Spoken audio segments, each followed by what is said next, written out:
Je n'aurais jamais imaginé que mes parents, qui adorent ma sœur géniale, me disent qu'ils n'ont plus besoin de moi. Avoir un enfant est suffisant. Nous n'avons pas besoin d'un raté comme vous. Sandy a besoin de beaucoup d'argent pour faire éclore ses talents, alors si tu peux payer le loyer mensuel de $1000, nous pourrions reconsidérer ma décision de me mettre à la porte de la maison alors que j'étais encore jeune. Mon oncle m'a tendu la main pour m'aider, sans pouvoir cacher son désarroi. Bien que je sois pauvre, si tu n'y vois pas d'inconvénient, Emily, j'aimerais vraiment être ton parent, m'a-t-il dit. J'ai immédiatement accepté son offre. Je m'appelle Emily. J'ai maintenant 30 ans, mais ma vie a un passé complexe. Avant de parler de mon environnement familial, je vous invite à écouter mon histoire. Je suis née d'un père salarié typique et d'une mère au foyer. Nous vivions avec mes grands-parents dans la maison familiale de mon père, où vivait également mon oncle célibataire. J'ai commencé à vivre avec mon oncle à l'âge de 4 ans, il avait 24 ans à l'époque. Vivre à la maison à cet âge n'est pas si inhabituel. Cependant, mon oncle avait des circonstances particulières qui l'empêchaient de quitter la maison. Elle était fragile depuis l'enfance et a continué à avoir des problèmes de santé à l'âge adulte, ce qui l'a empêché d'avoir un emploi stable, si bien qu'il a fini par vivre une vie de travail à temps partiel irrégulier. Travailler seulement quelques heures quelques jours par semaine ne lui permettait pas de gagner suffisamment d'argent pour vivre seul. Se sentant peut-être inférieur parce qu'il dépendait de ses parents, mon oncle avait toujours l'air coupable. J'ai souvent vu mon père crier à mon oncle. Tu es vraiment un fardeau. Ces incidents ne se produisaient que lorsque mes grands-parents n'étaient pas là. Mes grands-parents aimaient leur fils en bonne santé et leur fils fragile sans discrimination. Avec la baisse des revenus due à la récession et l'obligation de vivre ensemble, mon père semblait vouloir se comporter modestement devant ses parents. Cependant, dans les endroits où ils étaient absents, mon père était toujours dur, méprisant et moqueur à l'égard de mon oncle. Voyant cela, mon oncle se contentait de prendre un air triste, sans jamais se fâcher ni répliquer. Pourquoi ne te mets-tu pas en colère, lui ai-je demandé innocemment quand j'étais enfant. D'un air perplexe, mon oncle m'a répondu que c'était parce que mes parents me soutenaient vraiment. Enfant, j'acceptais ce raisonnement, mais adulte, je pense que mon père reçoit le même soutien et qu'il n'a donc pas le droit de critiquer. Si j'avais compris cela à l'époque, j'aurais soutenu mon oncle. Incapable de le comprendre étant enfant, je me sentais mal à l'aise lorsque mon père élevait la voix contre mon oncle, mais je ne pouvais pas parler. Il est vrai que l'atmosphère était paisible en présence de mes grands-parents. Sous leur surveillance, mon oncle souriait gentiment et mon père cachait ses émotions et se comportait en conséquence. Ma mère était trop occupée à s'occuper de ma jeune sœur et de moi pour prêter attention à la relation entre mon père et mon oncle. Enfant, je croyais que ces jours seraient éternels. Cependant, notre vie quotidienne a changé de manière inattendue. Mes grands-parents sont morts dans un accident. J'avais 6 ans à l'époque. Ma sœur et moi avons pleuré amèrement, accablés par une profonde tristesse et une grande solitude. Je me souviens très bien que mon oncle versait lui aussi des larmes en silence. Mais ce que je ne peux pas oublier, c'est le rire de mon père. Oui, il riait. Malgré la mort de ses propres parents, il n'a jamais pleuré.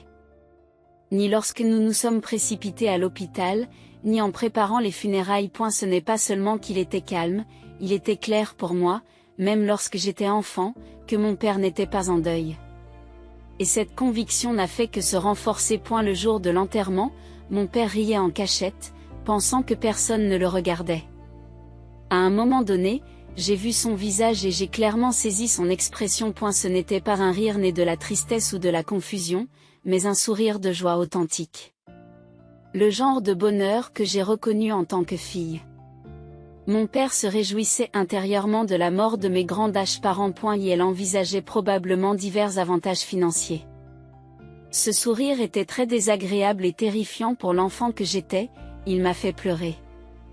Peut-être l'a-t-on interprété comme des larmes pour la mort de mes grands-parents. À ce moment-là, mon oncle a posé sa main sur mon épaule et l'a caressé d'un geste tendre. Mes yeux étaient rougis par les larmes, mais les yeux de mon oncle, bien que remplis de tristesse, me regardaient avec chaleur. Pourquoi en était-il ainsi? Bien qu'il soit frère de sang, mon père et mon oncle ont eu des réactions complètement différentes à la mort de nos parents. À cette époque, mes soupçons à l'égard de mon père se sont renforcés. Par la suite, le comportement de mon père a changé de manière significative. Son attitude envers mon oncle est devenue nettement plus froide et il disait des choses comme « Pourquoi devrais-je m'occuper d'un inutile comme toi ? Tu devrais être reconnaissant d'être autorisé à vivre ici », disait-il également. « Si tu ne peux même pas payer le loyer, je devrais prendre tout l'héritage », a-t-il déclaré. Je ne l'ai pas compris à l'époque, mais ces déclarations étaient clairement injustes. Légalement, l'héritage doit être divisé en parts égales entre les frères et sœurs. Mais mon père a essayé de l'accaparer. Mon oncle avait la force de lui tenir tête et aurait pu intenter une action en justice si nécessaire. Cependant, mon oncle a choisi de ne pas le faire. Tout en affichant un visage attristé, il ne s'est pas défendu et n'a pas réclamé sa part d'héritage. Inquiète pour mon oncle, qui semblait avoir perdu sa volonté, je lui ai demandé « Tu vas bien ? Tu vas bien ?» me répondit-il faiblement avec un sourire. « Je suis fragile et mon travail ne va pas bien, je n'y peux rien. » Jour après jour, la violence verbale de mon père a aggravé l'état de santé de mon oncle, qui a perdu du poids et a pâli. Malgré cela, mon oncle me disait toujours de ne pas m'inquiéter, en me souriant. Cependant, 3 mois après le décès de mes grands-parents, mon oncle a finalement été chassé de la maison. « Tu ne sers à rien, sors », m'a dit mon père, et sans rien dire ni faire, mon oncle est parti. Mon oncle, ne pars pas, ai-je supplié, désespéré, en tirant sur son bras, mais il a doucement retiré sa main de la mienne, l'a posée sur mon épaule et m'a dit « Ne t'inquiète pas Émilie, tu es forte, tu t'en sortiras même sans moi. » « Mais je m'inquiète pour toi, » ai-je répondu. Je m'inquiétais pour mon oncle, qui n'était pas en bonne santé et ne pouvait pas occuper un emploi régulier, et qui devait vivre seul. Alors que je le regardais, les larmes aux yeux, il m'a dit que c'était bon et il est parti. Les adieux de mon oncle m'ont profondément attristé, mais un jeune enfant comme moi ne pouvait rien faire. De plus, je me suis rapidement retrouvé dans une situation où je ne pouvais pas me permettre de m'inquiéter pour les autres. 2 ans après la mort de mes grands-parents, j'avais 8 ans et j'allais régulièrement à l'école primaire, et ma sœur Sandy, âgée de 6 ans, était sur le point d'entrer à l'école primaire elle aussi. Tout a commencé lorsque ma mère a mentionné que Sandy avait été félicitée pour son intelligence à l'école maternelle. Cette intelligence doit certainement être héritée de moi, s'exclama mon père avec enthousiasme, et il décida impulsivement de lui faire passer un test de QI. Nous avons tous été stupéfaits par les résultats. Un QI de 150. C'est mon ADN. Le chiffre impressionnant de 150 s'affichait. Même si je n'arrivais pas à comprendre ce qui rendait ce résultat si incroyable, j'ai compris que ma sœur était exceptionnellement douée. C'est incroyable, Sandy. Merci, grande sœur. Lorsque je l'ai félicitée, elle a souri joyeusement. C'était vraiment un moment de bonheur. Mais il n'y a pas eu plus de bonheur. Les événements qui ont suivi ont été les pires. D'accord, mon père a décidé de lui faire passer les examens d'entrée.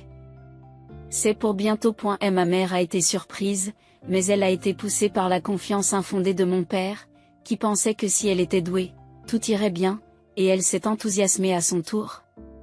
À partir de ce moment-là, ma sœur a commencé à suivre des cours de soutien scolaire tous les jours. Comme ma mère l'accompagnait, les tâches ménagères étaient souvent négligées.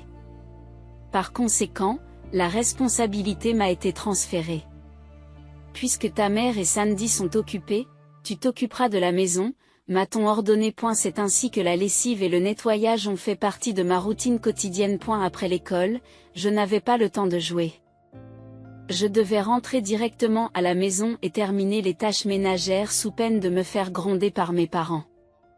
Certains jours, je sautais des repas parce que je n'avais pas fait les tâches ménagères. Tu es un raté. Nous n'avons pas de temps à te consacrer, me grondait-on. Pourquoi n'obtiens-tu pas des notes parfaites ? Était une réprimande habituelle de mon père pour mes notes dans les années 90. Ma mère me disait, vraiment ?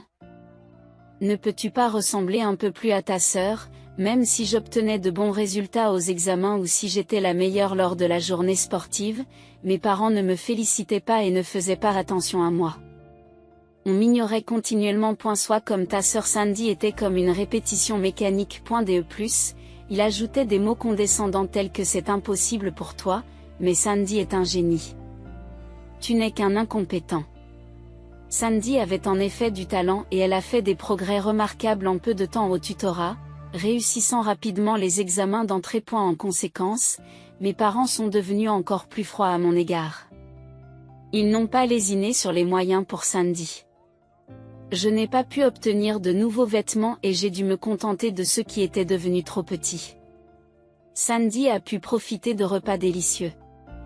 J'avais les restes. Sandy était emmenée en voyage. Je devais rester à la maison et surveiller la maison. Mes parents privilégiaient clairement Sandy. Cet enfant a un avenir prometteur, elle assurera nos vieux jours, se vantait mon père.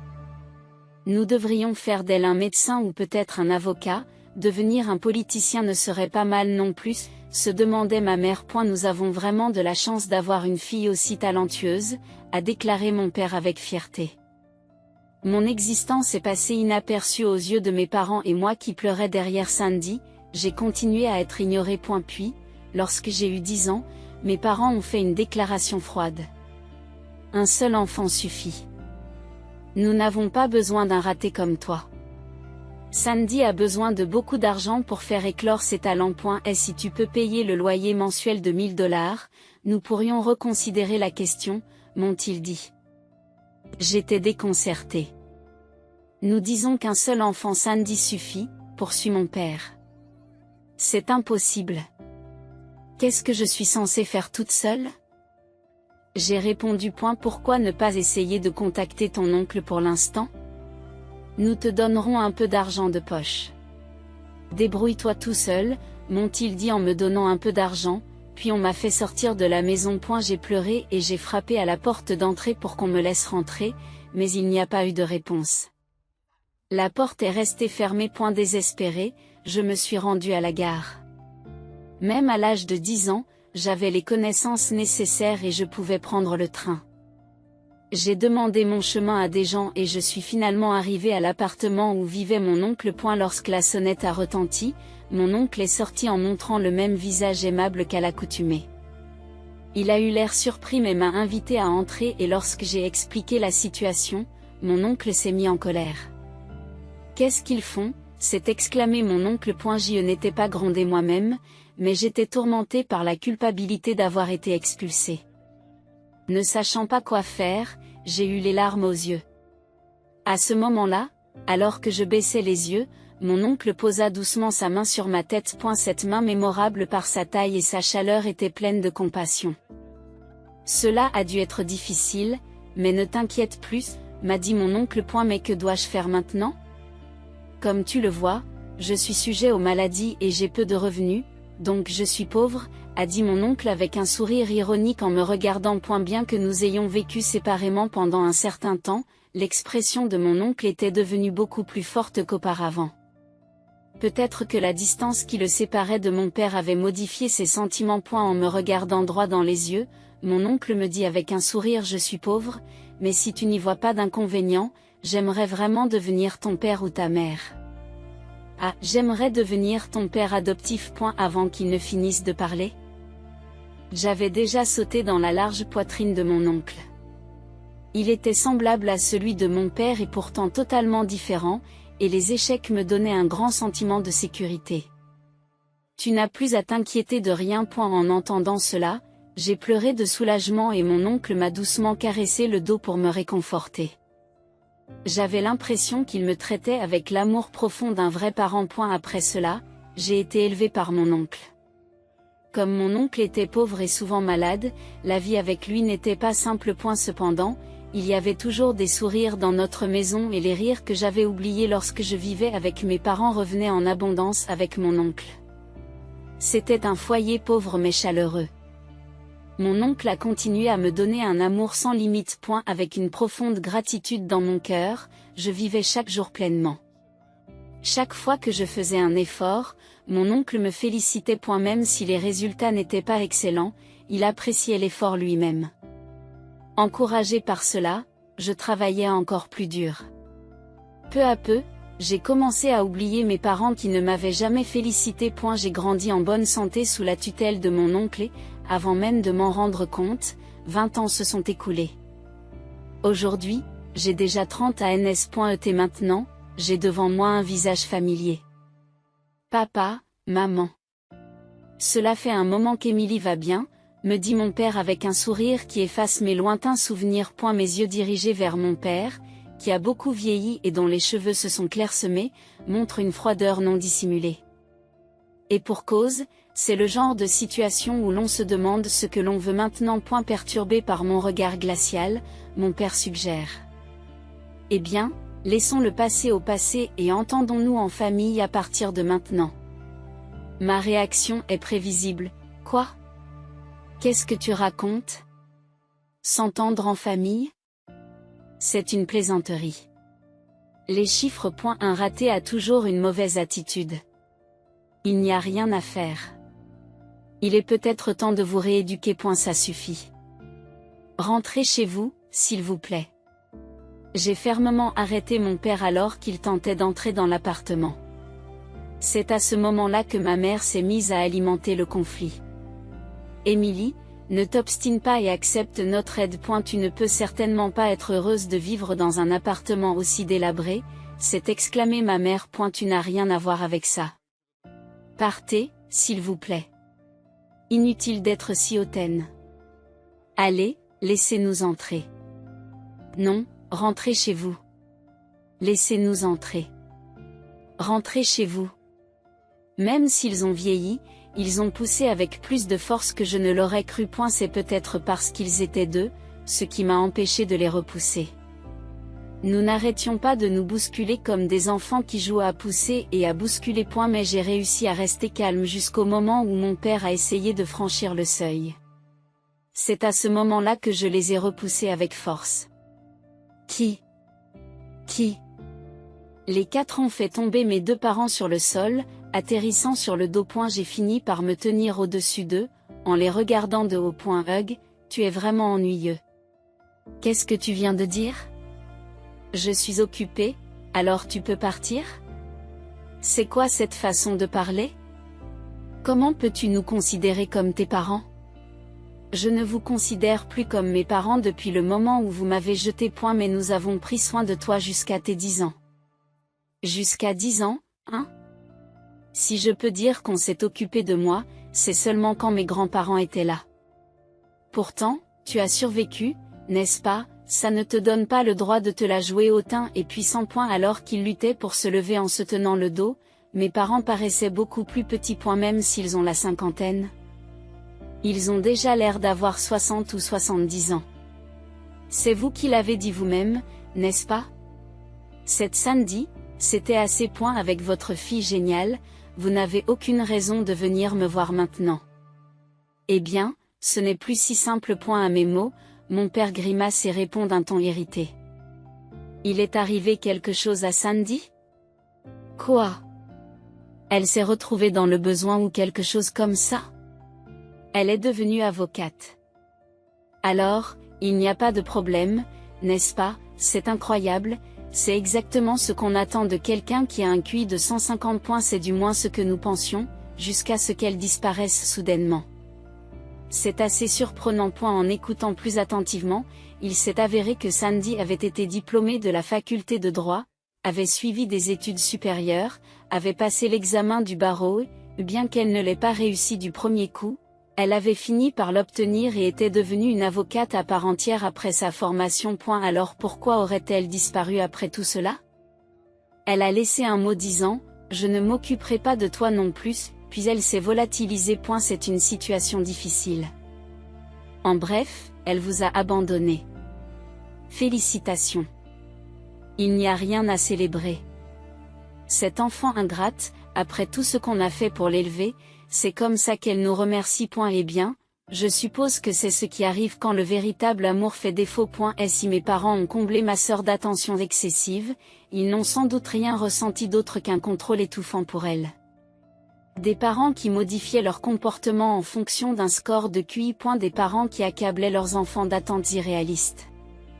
Des parents qui déguisaient leurs désirs égoïstes en affection. Il n'est pas étonnant que ma sœur en ait eu assez de cet environnement. En fait, l'entreprise a fait faillite. Compte tenu de l'époque, ce n'est pas surprenant. Nous avons à peine reçu une indemnité de licenciement et les allocations de chômage sont sur le point de s'épuiser.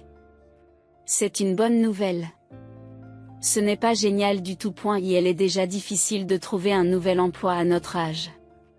Ça a l'air dur. Leur frustration évidente m'a fait sourire avec désintérêt. C'est pourquoi nous voulons que vous preniez soin de nous. Cette demande soudaine m'a fait perdre mon sourire. Non. Qu'est-ce que tu as dit?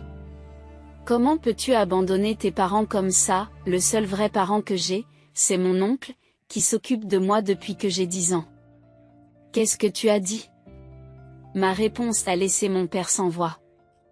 Tu savais que je vivais avec mon oncle quand tu es arrivé dans cet appartement, n'est-ce pas? Alors pourquoi es-tu surpris maintenant? Le considères-tu vraiment comme ton père? Mon oncle, qui m'a donné un amour sincère, est mon vrai père. Mes paroles, qui impliquaient que les parents qui ne montrent pas d'amour ne sont pas des parents, ont laissé mes parents avec des expressions stupéfaites. Même s'il était malade et faible, mon oncle travaillait dur pour me soutenir. Je voulais lui rendre l'appareil, alors j'ai travaillé dur moi aussi. Attends, ça veut dire que tu as un vrai travail? En quelque sorte. Alors que je haussais les épaules, mon père m'a soudain attrapé par l'épaule. Lâche-moi.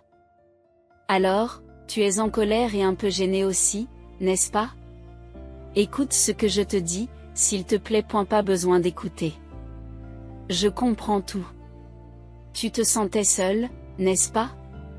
Tu boudes parce que seule ta sœur a eu toute l'attention, n'est-ce pas? Mais au fond, tu es content de voir tes parents, n'est-ce pas? Arrêtez de créer votre propre histoire. Et ne t'inquiète pas, à partir de maintenant, nous serons de vrais parents et nous resterons à tes côtés. Je n'avais aucune idée de ce dont il parlait. Se pourrait-il que mon père montre déjà des signes de démence, pendant un moment? J'ai regardé mes parents dans le vide, et leurs expressions ridicules m'ont fait éclater de rire. Pourquoi riez-vous? C'est parce que vous êtes heureux? Ah, pas du tout. Sachez qu'au cours des 10 dernières années, je n'ai jamais pensé à vous deux. Grâce à mon oncle, j'ai eu une vie épanouie. Alors que mes parents me regardaient, choqués par mon rire soudain, j'ai continué à parler. En fait, j'ai reçu une bourse pour obtenir mon diplôme universitaire. Ah bon? Alors tu as dû entrer dans une bonne entreprise. Oui, c'est vrai. J'ai trouvé un emploi dans une grande entreprise bien connue. C'est une bonne nouvelle. Et grâce à un lien inattendu, je me suis aussi mariée. Oh, eh bien, je dois rencontrer le marié et lui présenter mes salutations. Non, ce n'est pas nécessaire. Non, c'est tout à fait normal. C'est impossible. Il est actuellement à l'étranger. Oh, je vois. Attendez, quoi? Au fait, l'oncle est aussi à l'étranger. Quoi? Ton oncle aussi? Je croyais que vous viviez seul ici. Je pensais que ton oncle malade l'avait déjà fait. N'allez pas croire que mon oncle est mort. Il a obtenu un poste à l'étranger, et comme c'est dans un endroit où l'environnement est bon pour sa santé, il a accepté. Aujourd'hui, il est heureux de passer du temps à jouer avec mes enfants. Vous aussi, vous avez des enfants. Mes parents étaient presque trop stupéfaits pour assimiler toutes les surprises que je leur réservais. Devant leur perplexité, j'ai souri. À eu début, mon oncle n'était pas très enthousiaste à l'idée de vivre avec nous, mais il a fini par accepter. Aujourd'hui, nous vivons heureux en famille. Dans ce cas, nous pourrions aussi déménager à l'étranger. Bien sûr, allez-y. Mais nous ne vivrons pas ensemble et je ne m'occuperai pas de toi. Tu es libre de faire ce que tu veux avec ton propre argent. C'est impossible. Tu vas vraiment abandonner tes parents? C'est vous qui m'avez abandonné en premier. Mes patients ont fini par craquer face à leurs exigences égoïstes.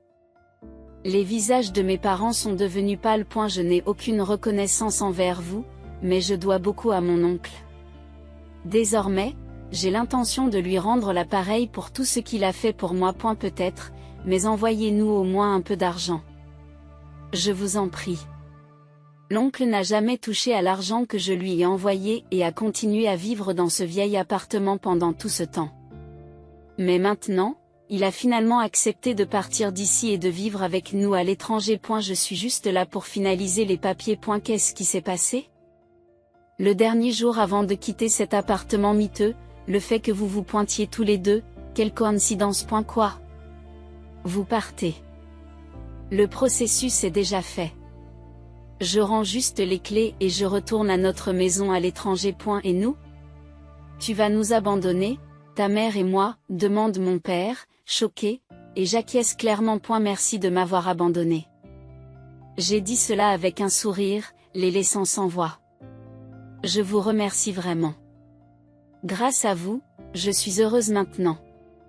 Sur ces mots, je suis passée devant eux. Qu'est-ce que ça fait d'être abandonnée par la fille qu'on a jetée? J'ai demandé une dernière fois, mais il n'y a pas eu de réponse. Sans attendre de réponse, je suis partie. J'ai eu l'impression que c'était le dernier adieu à mes vrais parents. Après cela, je suis retournée dans mon pays d'origine à l'étranger. Tout au long de ma vie avec mon oncle, j'ai travaillé dur et j'ai persévéré.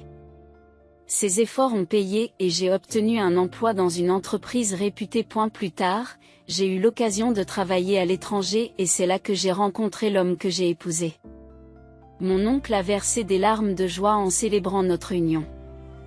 Bientôt, nous avons eu des enfants et nous avons invité notre oncle à se joindre à nous. Aujourd'hui, nous vivons heureux en famille. Mon mari, nos enfants, bien sûr, mon oncle. J'espère que je rencontrerai quelqu'un de merveilleux comme vous l'avez fait. Grande sœur, dit ma sœur, qui se tenait à côté de moi et souriait en regardant les enfants jouer dans le jardin. Et ne t'inquiète pas, tu trouveras quelqu'un de bien. Tu es enfin libérée de l'emprise de nos parents. Je la rassure en souriant. Cela dit, il faut vraiment que je m'habitue à ce nouveau travail, dit ma sœur. Pourquoi ne pas essayer d'obtenir une licence de droit dans ce pays? Ai-je suggéré. Le métier d'avocat ne m'intéresse pas. J'en ai assez de faire ce que nos parents voulaient. Je veux faire un travail qui me plaise vraiment, a-t-elle répondu. Tu as raison, j'en conviens. Juste après que nos parents m'ont abandonné, une lettre de ma sœur est arrivée chez mon oncle. Elle y décrivait comment elle souffrait des attentes et de la pression excessive de nos parents. Après en avoir discuté avec mon oncle, nous nous sommes secrètement arrangés pour rencontrer ma sœur sur le chemin de l'école. Nous sommes restés en contact à l'insu de nos parents. Ma sœur voulait vivre avec nous, mais compte tenu de la situation financière de mon oncle, il lui était impossible de subvenir à nos besoins à tous les deux. Nos parents ne l'auraient jamais permis, et ma sœur a donc dû vivre avec eux jusqu'à ce qu'elle devienne adulte et qu'elle puisse planifier son évasion. Ce fut une épreuve difficile, mais elle l'a surmontée et a finalement gagné sa liberté. Pendant que nos parents étaient distraits, célébrant son succès en tant qu'avocate, elle a déménagé et est devenue indépendante. Bien sûr, j'étais là pour l'aider. Bien qu'elle ait trouvé un emploi ici, elle a du mal à s'adapter à la nouvelle langue et au nouvel environnement, mais je suis sûre qu'elle s'en sortira. Et elle n'y a pas plus résiliente et travailleuse que ma sœur, qui a résisté à l'éducation stricte de nos parents. Et elle s'adaptera donc rapidement. D'un autre côté, je m'inquiétais pour mon oncle. Mon oncle m'a dit qu'il avait l'intention de s'inscrire dans une école de langue, lui ai-je dit, et elle a hoché la tête en souriant. C'est très bien. Il n'est jamais trop tard pour apprendre. Sa santé s'est beaucoup améliorée, alors nous devrions profiter davantage de la vie maintenant. Tu as tout à fait raison. Nos parents se sont rapidement retrouvés à court d'argent après avoir égoïstement dilapidé l'héritage. Même s'ils ont continué à investir dans ma sœur, ils ont fini par perdre leur emploi. Lorsqu'ils ont vendu la maison, ils se sont retrouvés avec très peu d'argent, car celui-ci était lié à des prêts pour l'amélioration de l'habitat. Ils ont demandé de l'aide financière à leurs proches, mais tout le monde leur a répondu froidement, les laissant vivre dans la pauvreté. Un parent m'a dit que les disputes entre eux étaient constantes. Je pense qu'il ne devrait jamais y avoir de favoritisme entre frères et sœurs ou de traitement injuste de ses enfants, ai-je dit en repensant au passé. Tu as tout à fait raison. Une fois de plus, ma sœur a acquiescé à mes paroles. Quoi qu'il arrive, je serai toujours là pour te soutenir, Sandy. Tu en as déjà fait plus qu'assez. Merci beaucoup, grande sœur. En voyant à quel point ma sœur avait grandi, j'ai eu les larmes aux yeux à ce moment-là. Que entendez-vous par soutien? Soudain, j'ai senti une main douce se poser sur mon épaule. Elle était un peu plus petite qu'avant, mais toujours aussi chaude. Je me suis retournée et j'ai souri en plissant les yeux. Je vous remercie. En me retournant, j'ai vu mon oncle qui se tenait là, l'air surpris par mes paroles. J'ai souri chaleureusement et j'ai dit, merci, papa. Je t'aime.